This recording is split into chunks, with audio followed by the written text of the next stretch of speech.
Hello po sa inyong lahat mga kabarya. Nandito na naman po ako si Pinoy Coin Hunter para atin pong pag-usapan ang tungkol dito sa isang Philippine altcoin dito na ibinebenta ng isang online seller. At ayon po kay online seller ay meron po siyang error dito. Isa po itong error coin. At ayan, hanapin po ninyo kung saan yung kanyang error dito. Pero ayan, bago po natin sabihin kung saan yung kanyang error dito, ay ito po yung kanyang reverse side at ito naman po yung kanyang overside. Ayan. Na-check po muna natin kay Numista. Ayan, yung karagdagang detalye po nito. Meron po itong taon na 1983 hanggang 1990 at gawa po ito sa copper nickel. Ayan. Mas malinaw po yung larawan dito or sample ni Numista. Magagamit po natin ito mamaya para kita po natin ng mas malinaw yung kanyang error coin. Yung gilid po nito ay smooth. Yan, ganyan po, malinis.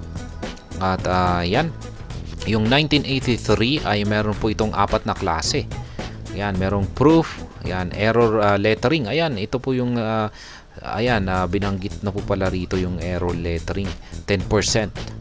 Yan, yung presyo po nito ay nasa 29 to 110 pesos. Pero yan ay hanggang extra fine. Siguro mas mataas pa ang presyo nito sa mga almost uncirculated or uncirculated niya. Kaya yan, pinakita po rito yung error coin niya. Ayan, PT Cop Baga.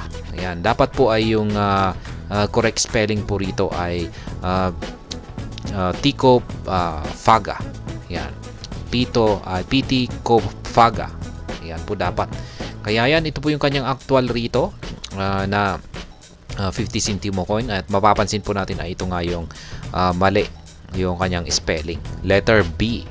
Yan, dapat po ay letter P ito. Kaya yan po yung kanyang error coin dito. Kaya ayan, letter P po dapat yan. Ito po yung tama.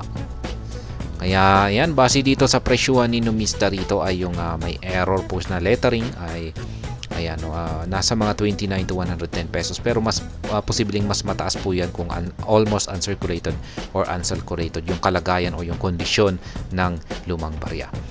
Yung ibang mga klase rito ay yung proof coin at saka ayan, ito po yung common. Ayan, mas malaki yung mintage. Yan, yung mintage ng may error ay hindi po natin alam. Yan, 10% po ang kanyang frequency.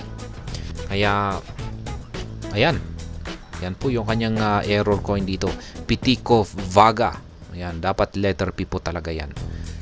Ayan, meron na po siyang mga kalawang dito sa mga niyang yan, mga iba't ibang bagay. Pero okay naman po yan. Parang nakita ko naman na hindi gaanong malala yung kanyang kalawang na ito. Pwede po itong linisin. Pero sa tamang paraan.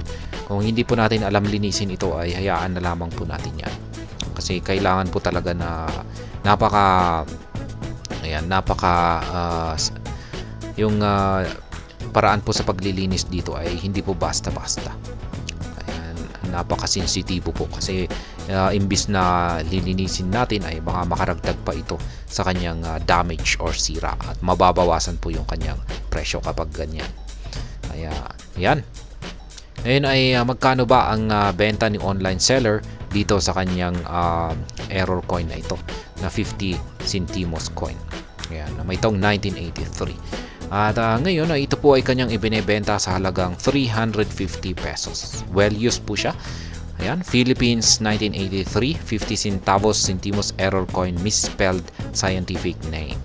Ayan, 350 pesos. At sa tingin ko ay okay naman po sigurong presyo yan. Yan, 350 pesos. Kasi wala po tayong basihan kasi rito kay Numista, wala po siyang presyo rito. Siguro yung 110 pesos, ito yung minimum price po kasi ito. Yung mga presyuhan po ni Numista ay mga minimum price.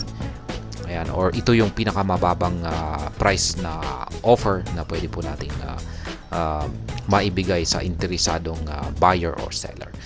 Kaya ayan, sa tingin ko ay tama lamang po yung 350 pesos dito na presyo ni online seller dito sa kanyang misspelled. Yan, misspelled na error coin dito. Scientific name na misspelled ng yan.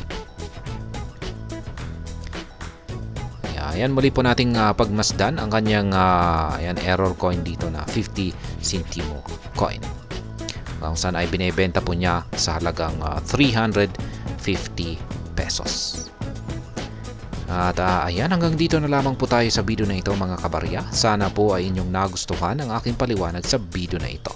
Marami pong salamat sa panunood, ingat po tayo lagi at God bless po sa ating lahat.